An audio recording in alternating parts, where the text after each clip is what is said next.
One of the logistical questions people often have when they research how to start traveling full-time is, how do you plan the adventure?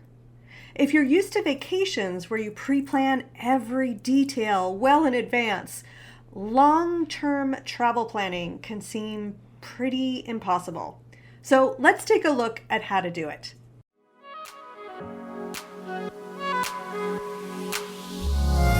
Welcome to the How to Travel Full-Time podcast. I'm your host, Heather Markel. If you're dreaming of full-time travel or moving abroad, but stuck at the emotional, financial, and logistical challenges, this podcast is for you. I'll help you trade overwhelm for information that gets you from down and stuck to up and going. You can dream about the travel lifestyle, or you can live the travel lifestyle. If you're ready to live it, then let's jump in together.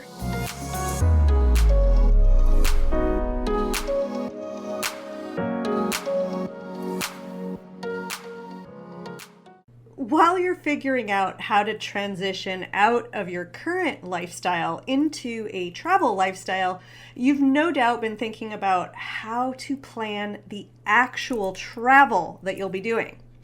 I started my full-time travel as a pre-planner. So I had worked in corporate for over 26 years, and I only traveled when I took vacation, and that was a week or two at a time. So I packed those trips full of things to do. I pre-booked all the places to stay. I even made restaurant reservations, like every detail was taken care of well in advance. And I went into full-time travel the same way. In fact, I started by booking a 6-week trip to Costa Rica. And before I even kind of reined myself in and knew what happened, I had booked my first 2 weeks. Yep, all the activities, the bus rides, the places I'd stay. And my switch to the go-with-the-flow travel style was bumpy, but necessary. One of the impacts of full-time travel is actually, surprisingly, travel burnout. And the pace that you travel contributes to this. At first, I moved around from place to place and city to city every 3 days, as if I was thinking in, the vacation mentality, and I was taking a short vacation, trying to run around and see as much as possible in a short period of time, which of course was no longer relevant to my lifestyle. And what this meant was, pretty much every day, I was trying to figure out, where am I going next? How am I getting there? And where am I going to stay? Which takes the fun out of the present moment, right? Because I would arrive at the location and I'd realize I need to leave again in 3 days. And oh my gosh, where am I going to stay? And how, all these questions come up, and I was constantly in this state of stress. And so part of this lifestyle is about finding your ideal length of time in a place. Because while there's the possibility of staying too little time, you can also find that if you stay too long, you get bored. So really, it's just trial and error figuring that out.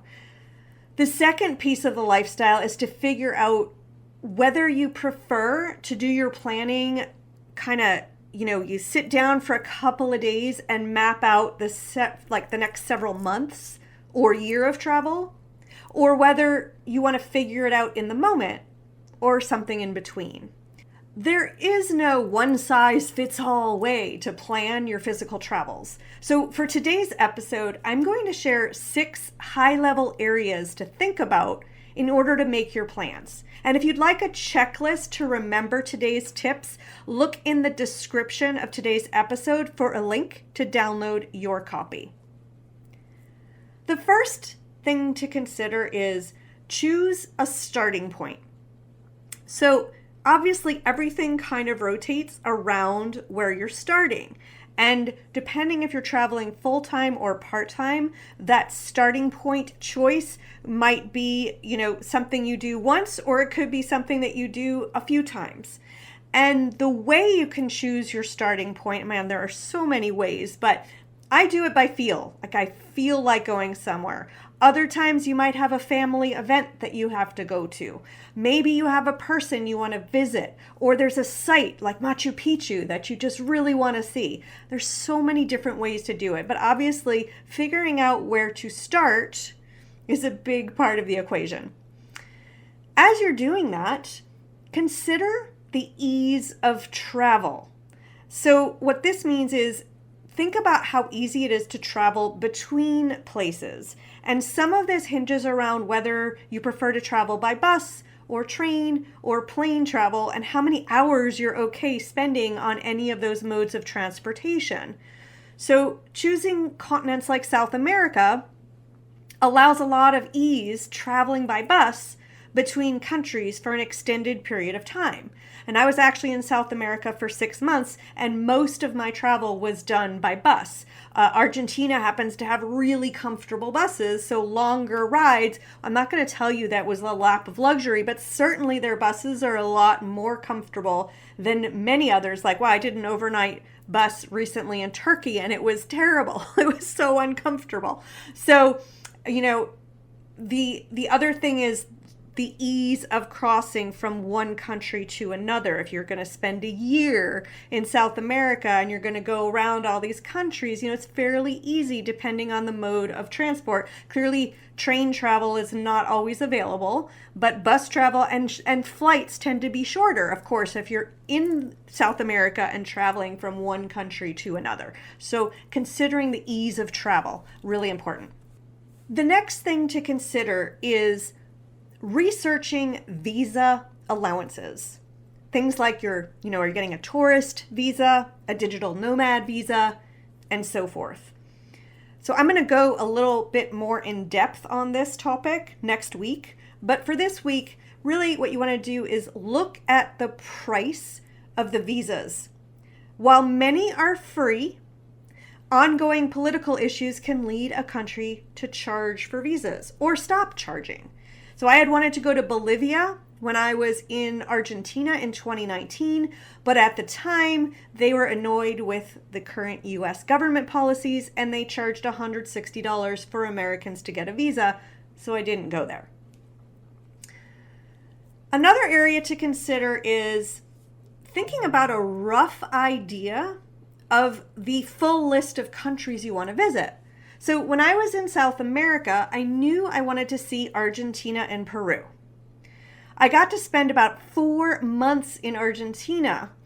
The tourist visa allowed me 3 months, but what I didn't know that I learned when I went to Chile the first time, the first time I went to Chile, I just did a day trip.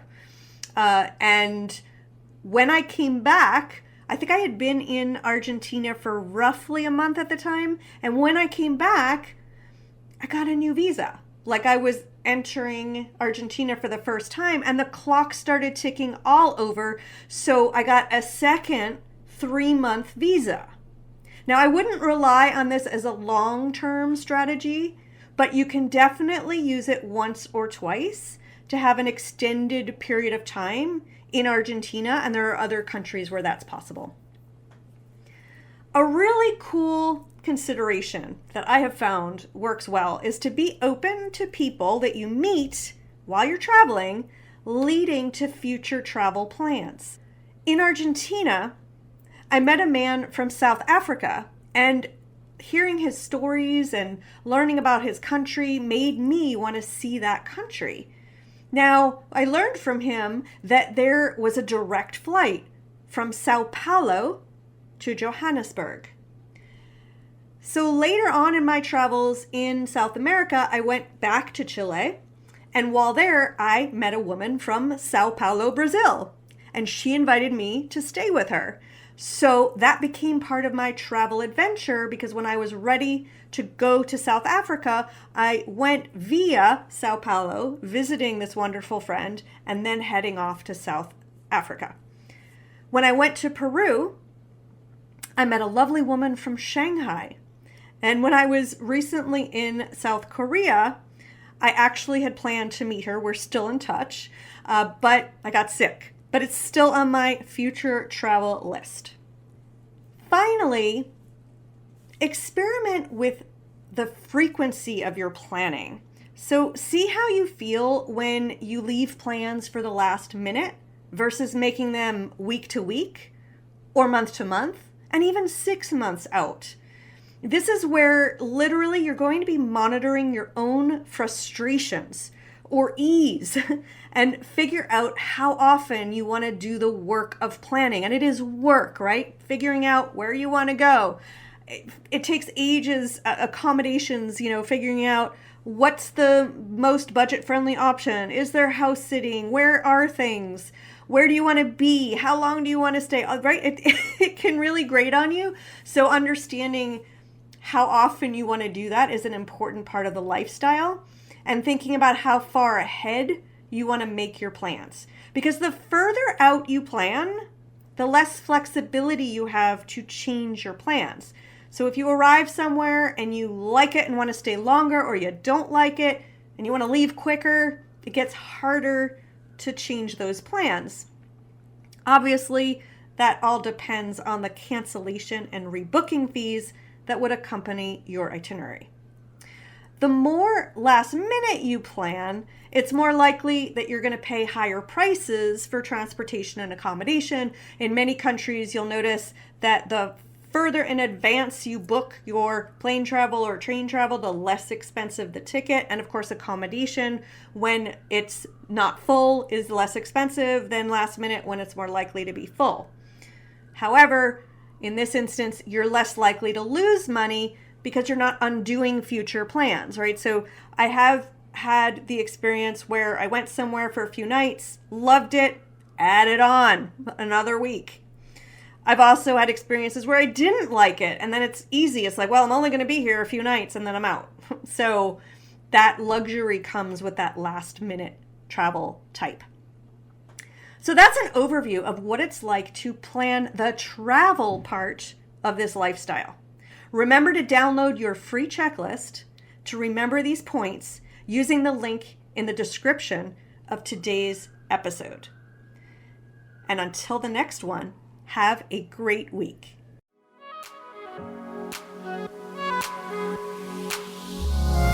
Thanks so much for listening to the How to Travel Full-Time podcast. If you loved it, please leave a review and let us know. Make sure to subscribe to get the latest episodes. Check out the show notes for important resources related to this episode, and come visit us at travellifestylecoach.com to learn more great information. If you're ready to get started with the lifestyle, go to moneyfortravelbootcamp.com, where you can learn all the strategies to afford this amazing lifestyle. Talk to you next week.